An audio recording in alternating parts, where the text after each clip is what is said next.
welcome to another episode of We Need to Talk About ...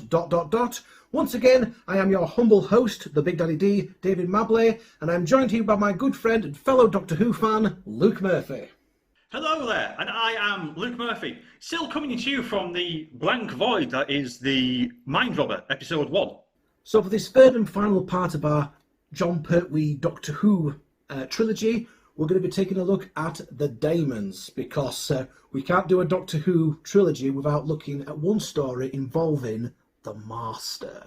Now, the funny thing is that the Master seems to be as much a part of Doctor Who's DNA as the TARDIS, the Daleks, and the Cybermen from today's perspective. So it's easy to forget that the villainous Time Lord didn't actually make an appearance until the third Doctor's era in the story Terror of the Autons, which opened up the 8th season in 1971.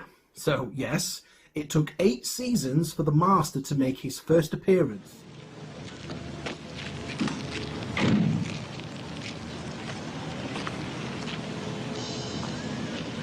Who the heck are you? Well? I am usually referred to as the Master. Oh, is that so? Universally. This was also the same episode where the Doctor's new companion, Jo Grant, made her first appearance as well. Don't you know this area is strictly out of bounds to everybody except the tea lady and the Brigadier's personal staff? I'm your new assistant.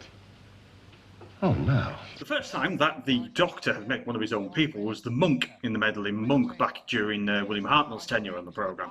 Yes, the meddling monk. Hang on a moment, I recognise him.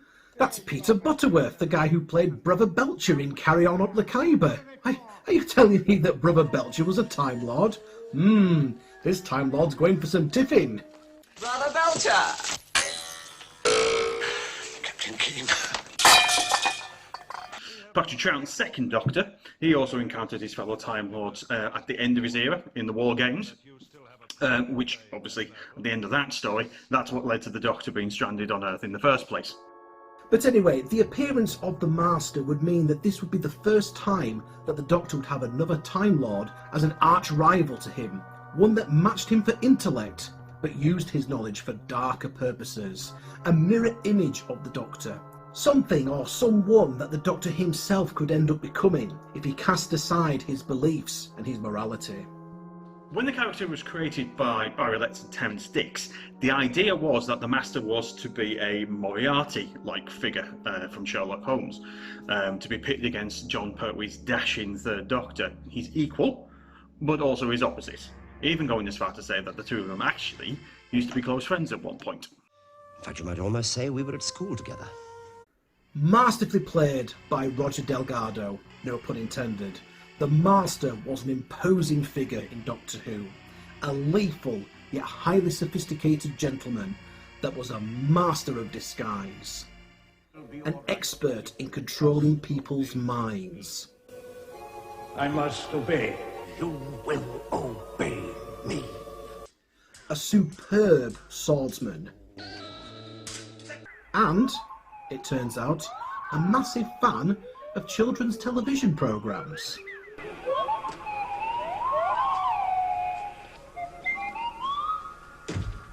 What are you watching? It seems to be a rather interesting extraterrestrial life form. Only puppets, you know. For children. Oh. I just love the look of disappointment on his face here. It's like he's thinking, this galaxy has disappointed me once again. The modern Doctor Who sort of referenced this when John Sims' version of the Master was caught at one point watching the Teletubbies. Possibly the greatest story featuring the Master during Jon Pertwee's era on the programme is the Daemons, and that's what we're going to be taking a look at today. The village of Devil's End, which obviously doesn't sound ominous in any way, shape or form, is the site of an archaeological dig to be broadcast live on TV. But with rumours flying around that the excavation will awaken old Beelzebub himself, the Doctor and Jo decide to speed off in the Doctor's lovable roadster, Bessie, to investigate. Bessie, how dare you go gallivanting around like that? Are you sorry? Very well, I forgive you. Now go back to your parking place before I change my mind. As this is essentially a Hammer horror film, but for tea time viewing, you can expect some of the usual tropes in here: dark curses, rural villages, secret covens, white witches, etc., but without any of the blood and gore.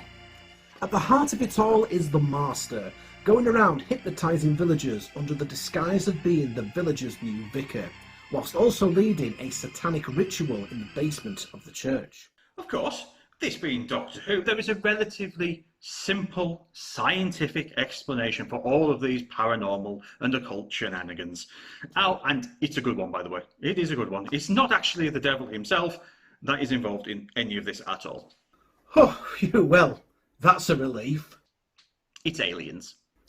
I'm sorry, what? Aliens from the planet Deimos, to be precise. This idea works really, really well. So well that in actual fact it was rejigged slightly for David Tennant's era for the Satan Pit in 2006. You see, it turns out that most of human achievements were actually a result of alien intervention. Humanity is an experiment rather than a natural progression, and the scientist in charge has decided that the experiment has failed. Witches? Paganism? Magic? The dark arts? Nope, sorry. Those are just residual effects from a higher technology. This is communicated to us by the Doctor giving everyone a slideshow and impatiently explaining everything several times. This makes for a great excuse for Jon Pertwee's Doctor to berate everyone else for their relative stupidity, including poor old Jo in particular, who is very sweet and innocent, if a little simple sometimes. She's like a puppy in human form. Having said that, she does end up saving the day in the end. The first episode unfolds the mystery as a television production team broadcasting the dig have some great moments where the highly strung presenter bickers and argues with the endearingly grumpy Professor Horner. It is a shame that these characters aren't around for the rest of the story, as we can only assume they died when the cave began collapsing. Then they are the villagers themselves, including the local white witch, Miss Hawthorne, who are all hilarious because the actors are delivering the lines as if they don't see anything strange about them whatsoever, as the entire village is shaken by tremors and blasts of wind whilst maniacal laughter ring out in the background. You've all been asking me for explanations. Perhaps these will help me to provide them. Well, there is only one possible explanation. We're dealing with the supernatural, the occult, magic. The Master, meanwhile, is giving the villagers a demotivational speech that mixes abuse with the promise of unchecked hedonism, demonstrating more insight into human nature than the Doctor 1 minute, and then forgetting himself and calling them less than dust under my feet. Oops. As you can imagine, this annoys them somewhat. So the Master summons his new friend, Bock the Gargoyle, to disintegrate the village squire, then sends the rest of them off to enjoy the May Day festivities. Blimey. Bock the Gargoyle. Well, I don't know about you, but I'm terrified now. Yeah, don't worry. Chat with the wings, 5 rounds rapid. What? You'll understand that line soon. Azal, the Daemon himself, finally appears in his furry-legged glory, and units arrive just in time for some legendary one-liners, including the Brigadier asking, for once, can we have a monster that isn't impervious to bullets? Shot for the wings there. 5 rounds rapid.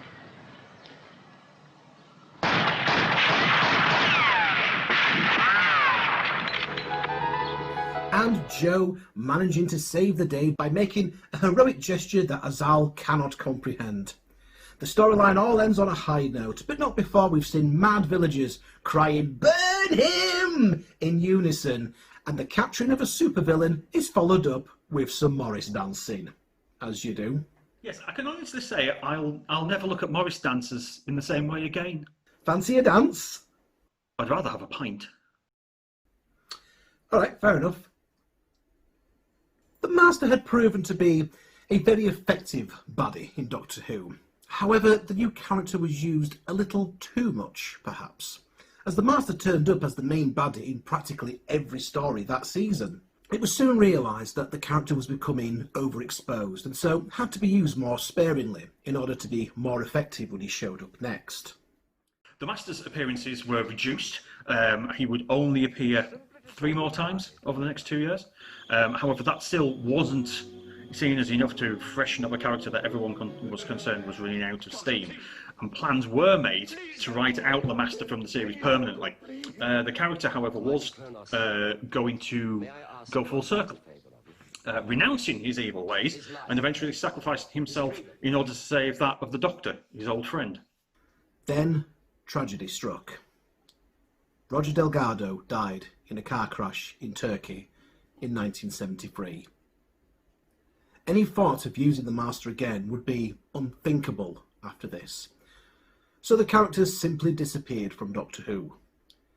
Jon Pertwee had become good friends with Delgado and would later go on to say that his sudden passing was one of the reasons why he decided to leave the programme the following year. Ironically, this meant that the Master would actually live on. The character would return a few years later for the 1976 story The Deadly Assassin, portraying him as a decaying, emaciated corpse, hell-bent on extending his life beyond its natural end, a goal that he would eventually achieve in the 1980 story The Keeper of Traken, just as the Tom Baker era was beginning to draw to a conclusion. So, a new body. At last.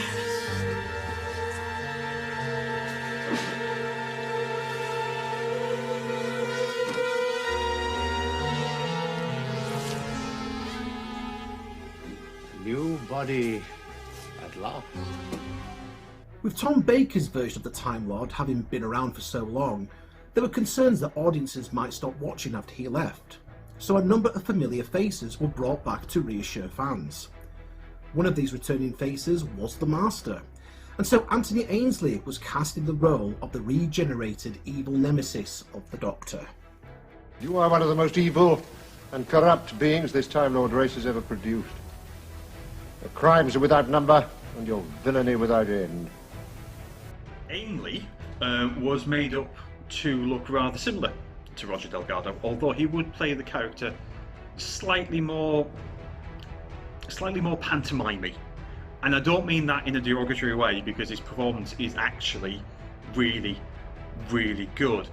He would, however, make the role his own over the next decade, as this version of the Master encountered 4 other Doctors along the way. So Ainley's tenure as the Master, the back end of Tom Baker, and then to Peter Davison, to Colin Baker, and then finally to Sylvester McCoy.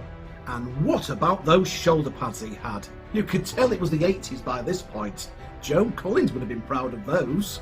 This would be the costume that the Master kept all the way throughout the 80s, only changing once in Survival, the last story of the original run.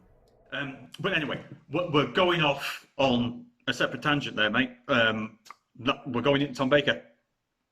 We might need to save that for another time. Please, please.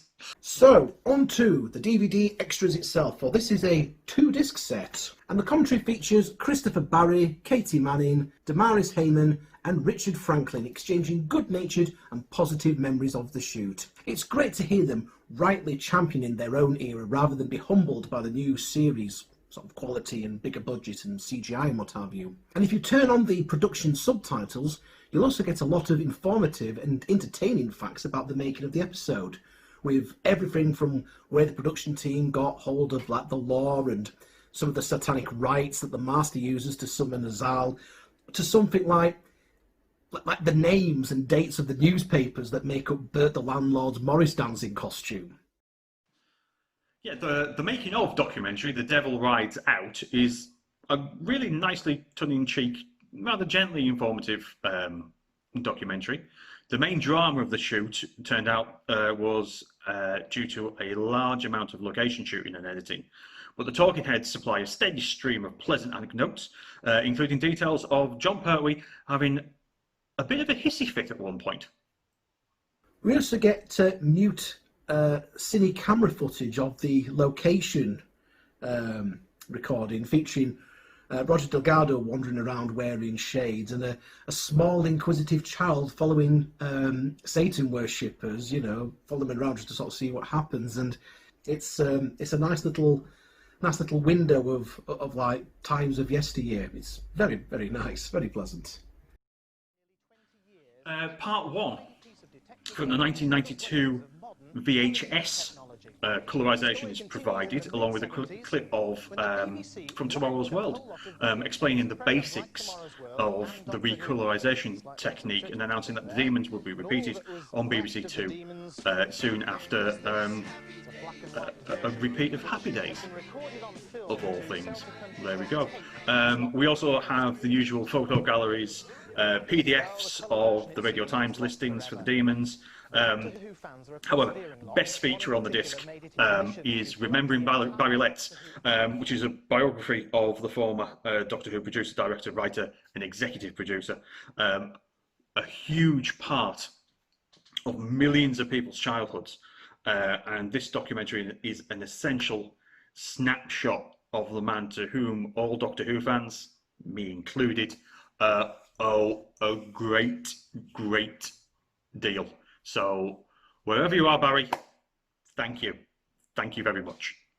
So again, I hope you've enjoyed this trilogy of Doctor Who that we've looked at. Again, this was just going to be something that we were going to do while we were stuck at home, unable to meet each other in the bunker, unable to meet each other in the pub. I dare say we'll cover Doctor Who again. We'll certainly do some more Jon Pertwee, I'm sure. We'll certainly do some more Tom Baker. We've spoken about doing Tom Baker stuff before. We've actually mentioned Tom Baker in this very episode. So I'm sure we'll come back to that. But we've done a trilogy now, so I think that's sort of tied up in a nice little bow. So we're going to move on to something else. Whether that's a chance to where we get to meet up again, we'll have to see, or whether it's a case that we pull another random DVD out of his cupboard, we'll have to see.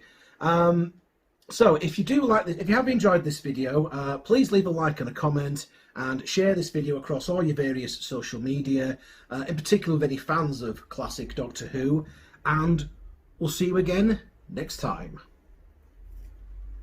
Cheers.